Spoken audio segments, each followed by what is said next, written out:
এই ঘরে আমরা 4-5 ভাই, 3 ভাই, 2 ভাই এরকম পরিবার রয়েছে।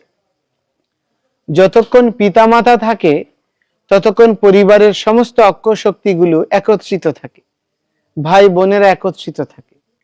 যখন বাবা মা হারিয়ে যায় তখন ক্ষুদ্র ক্ষুদ্র পরিবারের জন্ম হয় আর মূল উদ্দেশ্য থেকে আমরা বিচ্যুত হয়ে যাই। তো সেই রকম এই মাতৃপীঠগুলো আমাদের ঐতিহ্যের তীর্থস্থান সমূহ আমাদের সংরক্ষণের ছত্রস্বরূপ। মাথার উপর যদি ছাতা না থাকে, ঝড় বৃষ্টি রোদ আমাদেরকে কি করবে? সহসাই কাবু করবে।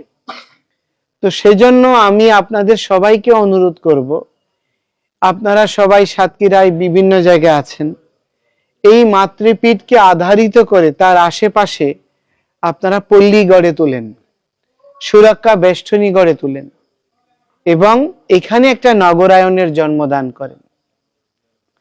তাহলে এই মাতৃপীঠের সেবা পূজার মান সুরক্ষিত থাকবে এবং সকলের অংশগ্রহণে এই পীঠভূমি পুনরায় তার স্বীয় মহিমায় জাগরিত হবে।